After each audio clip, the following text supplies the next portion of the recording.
Hai, saya Alfian Firmansyah. Hai, aku Emilia. Halo, aku Dafara Rifkia.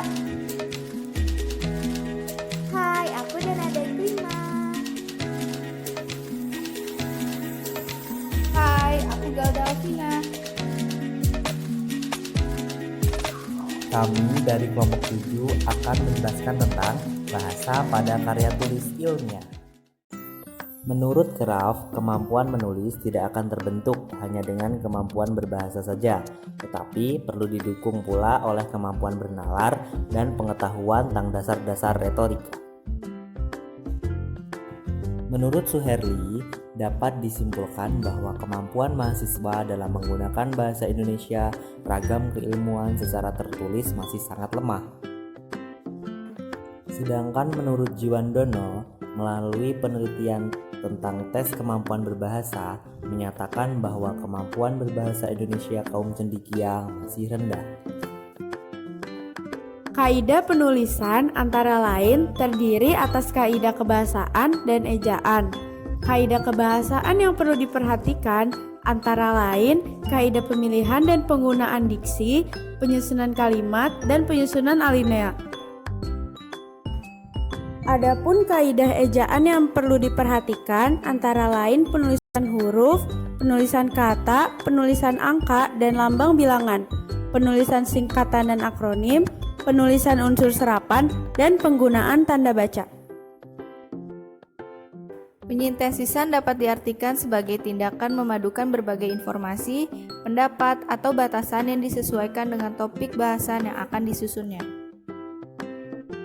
Beberapa hal yang perlu diperhatikan dalam penyintesisan yaitu 1. Membaca tulisan dengan baik 2. Mencatat pernyataan atau pendapat dan batasan dari berbagai sumber 3. Mengumpulkan berbagai catatan 4. Mengelompokkan informasi 5. Mengurutkan informasi 6. Menciptakan pengetahuan yang baru.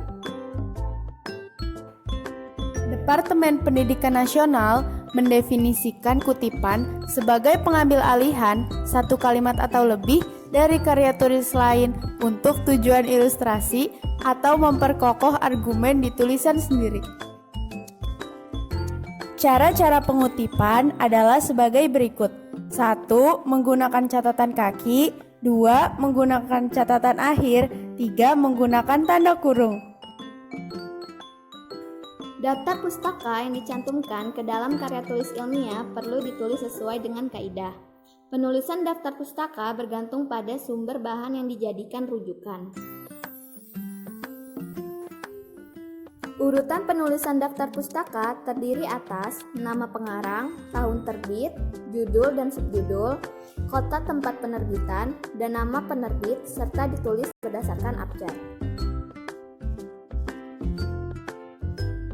Bagian isi pada karya tulis ilmiah biasanya terdiri atas berbagai bab. Sebelum bagian isi, karya tulis tersebut terdapat beberapa judul yang diletakkan pada halaman awal, seperti halaman judul, abstrak, pengesahan, riwayat hidup, persembahan, moto, pesan wacana, dan daftar isi. Penulisan serta letak judul-judul tersebut perlu mengikuti aturan penulisan selingkung. Misalnya, Universitas Lampung menggunakan san wacana sebagai alih-alih ucapan terima kasih.